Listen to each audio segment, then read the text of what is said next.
Assalamualaikum warahmatullahi wabarakatuh. Apa kabar pemirsa Selebes TV? Senang rasanya saya Devi Brian bisa kembali menjumpai Anda dalam program obrolan Karibosi. Dan pemirsa, kita tahu untuk perkembangan kasus COVID-19 di Provinsi Sulawesi Selatan, khususnya Kota Makassar, ini memang mengalami situasi yang naik turun atau fluktuatif. Sempat ada beberapa spekulasi yang mengatakan akan ada perubahan zona dari zona merah ke zona hijau, tapi itu belum bisa dipastikan karena dari peningkatan kasus yang tidak menentu ini bisa menjadi berakibat fatal jika langsung berspekulasi seperti itu. Dan kita sudah terhubung bersama dengan juru bicara penanganan COVID-19 Kota Makassar, Bapak Dr. Ismail Haji Ali, SEMSI. Assalamualaikum warahmatullahi wabarakatuh, Pak Ismail. Ya, Waalaikumsalam warahmatullahi wabarakatuh. Ya, selamat pagi. Gimana kabarnya ini, Pak? Ya, alhamdulillah baik, dan harapan kita tentu sama semua ya, untuk para pemirsa maupun narasumber yang ada di kesempatan ini.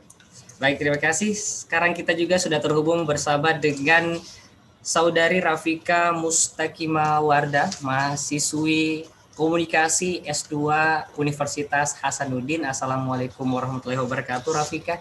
Waalaikumsalam warahmatullahi wabarakatuh. Iya, gimana ini kabarnya Vika pada pagi hari ini? Alhamdulillah, luar biasa seperti yang terlihat. Sudah kembali beraktivitas seperti biasa di kampus gitu?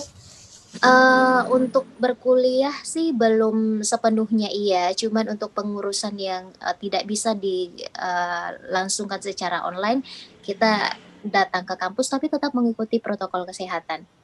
Oke, baik. Mungkin saya pertama ke Pak Ismail. Pak Ismail, ini kan kemarin kita juga sudah bahas seputar zona. Nah, ada memang beberapa zona yang sudah berubah, seperti ada beberapa daerah yang tadinya zona merah, sekarang sudah zona oranye. Bahkan untuk keseluruhan Provinsi Sulsel saat ini, zonanya sudah zona oranye. Tapi kita khawatirkan akan tergelincir kembali ke zona merah, dikarenakan per hari ini saja sudah ada peningkatan ini, Pak. Bagaimana nih kondisi terakhir untuk COVID di Kota Makassar, silakan.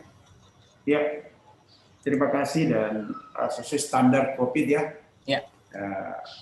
Untuk saya sendiri ada di ruangan ya, jadi saya tak boleh buka ya. Dan tentunya ini harus dibiasakan karena memang kita berharap bahwa menghadapi COVID ini kita bisa menyesuaikan dengan kebiasaan-kebiasaan baru, khususnya yang terkait dengan protokol kesehatan. Ya, kita memang ketahui beberapa waktu yang lalu secara umum ya, Sulawesi Selatan kita sudah beranjak dari zona merah ke zona orange. Namun demikian bukan berarti setelah kita istilahnya turun setingkat peringkat ya dari merah ke orange, kita sudah harus orang bilang abai dengan protokol. Malah dengan peralihan ini kita tetap harus waspada karena COVID-19 ini kita belum punya vaksin yang secara resmi ya, yang diharapkan pemerintah untuk bisa diberikan kepada seluruh masyarakat. Nah, yang terpenting juga kita harus selalu waspada. Kewaspadaan itu tentu kembali ke diri kita masing-masing, karena memang penyebaran COVID-19 ini itu sangat tergantung oleh orang, ya, karena memang penularannya ini itu bukan hanya di kelompok-kelompok, katakanlah ada pertemuan atau ada kumpulan-kumpulan orang yang bisa menyebabkan ya tertularnya orang, tapi yang paling penting waspada. Seperti pada pertemuan yang lalu kan selalu disampaikan oleh Pak Prof.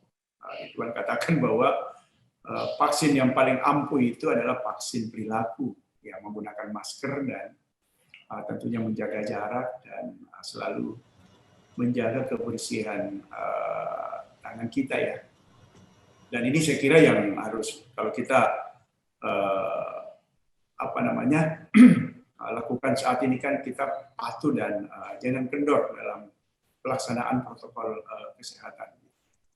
Baik, Pak Ismail, ini kemarin kan saya sempat juga melihat di jalan ini macet karena ada beberapa aksi mahasiswa yang berdemo. Dan kalau kita lihat di situ tidak ada sama sekali protokol kesehatan yang ditaati, entah itu memakai masker maupun menjaga jarak. Jadi apa yang sudah direncanakan oleh Satgas ini melihat banyaknya untuk beberapa hari yang lalu aksi demonstran yang tidak memahami atau tidak mematuhi protokol kesehatan. Ya, memang kerja Satgas ini, Satgas COVID ya, baik di provinsi maupun Kota Makassar ya, itu tidak henti-hentinya dan kita tidak pernah kendor ya di dalam menyampaikan. Mungkin saja dari pihak keamanan dalam ini kepolisian yang memang juga jadi tim pengamanan atau tim terdepan dalam penanggulangan atau pemutusan rantai COVID-19 ini. Mungkin saja di tempat itu disampaikan ya, saya tidak hadir juga, dan mungkin dari pihak kepolisian atau pihak keamanan yang mengawal daripada demo ini, ya mungkin disampaikanlah informasi bahwa walaupun kita menyampaikan aspirasi, berkumpul mungkin di tempat yang banyak orang atau di kerumunan, karena kalau demo ini kan pasti orang berkumpul banyak ya, itu mungkin dihimbau untuk tetap menggunakan masker dan selalu memperhatikan yang namanya jarak. Walaupun memang tidak bisa dihindari ya, kalau orang demo itu ya pasti berkumpul banyak orang, tapi selalu pasti diharapkan bagaimana kewaspadaan itu tetap dijaga dan jangan abai. Selalu saya sampaikan, jangan kita menganggap bahwa COVID ini sudah selesai hanya karena kita dari zona merah ke zona orange, tapi kita semakin meningkatkan kewaspadaan. Jangan kita lagi kembali ke zona merah. Ya. Harapan kita semua. Begitu. Baik, Pak Ismail, ini kan sudah beberapa hari yang lalu terjadi aksi demonstrasi yang tidak mematuhi protokol kesehatan.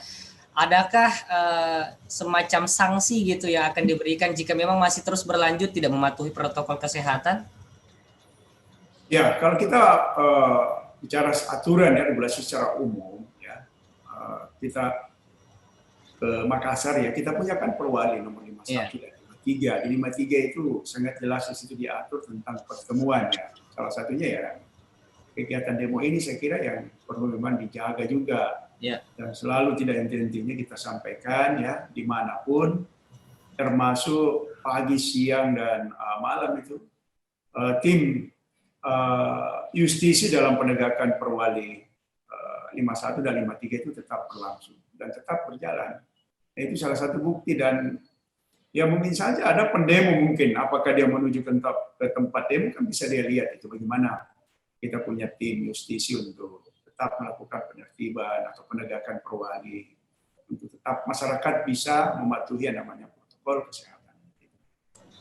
Baik, terima kasih Pak Ismail. Saya ke saudari Rafika. Rafika, ini kan kalau dilihat di kampus kemarin-kemarin hanya ada perkuliahan online, tapi sekarang sudah ada beberapa kegiatan yang seperti dikatakan tadi sudah berlangsung secara tatap muka. Nah, untuk protokol kesehatan di kampus Universitas Hasanuddin sendiri seperti apa saat ini, Rafika? Iya, untuk protokol kesehatan seperti yang saya lihat ya beberapa hari ini, itu mungkin karena kita ada di lingkungan akademik, jadi orang-orang di sekitar lingkungan Universitas Hasanuddin itu tetap menjaga protokol kesehatan, dan saya lihat memang belum terlalu banyak mahasiswa yang ikut atau mungkin melaksanakan kegiatan di kampus, karena memang pengurusan yang betul-betul yang tidak bisa dilaksanakan lewat online baru kita yang menuju ke kampus. Kalau masih bisa ya kita utamakan lewat online saja. Baik, Rafika, jadi untuk semacam seminar-seminar seperti itu seperti apa? Apakah memang online, apakah memang langsung secara tatap muka? Kalau untuk seminar sejauh ini kita masih online. Iya. Oke. Baik, Rafika, ini kan kemarin ada beberapa aksi mahasiswa yang melakukan demonstrasi di jalan, membuat kemacetan, tidak mematuhi protokol kesehatan. Nah, Rafika sendiri sebagai seorang mahasiswi, melihat kondisi saat ini di Makassar, kita pandemi masih berlangsung, tapi ini kenapa sampai sekarang, bahkan untuk saat ini orang sekarang sudah menurun kepercayaannya terhadap COVID. Kenapa? Karena sudah lalai terhadap pemakaian masker maupun menjaga jarak. Silakan, Vika. Iya, apanya?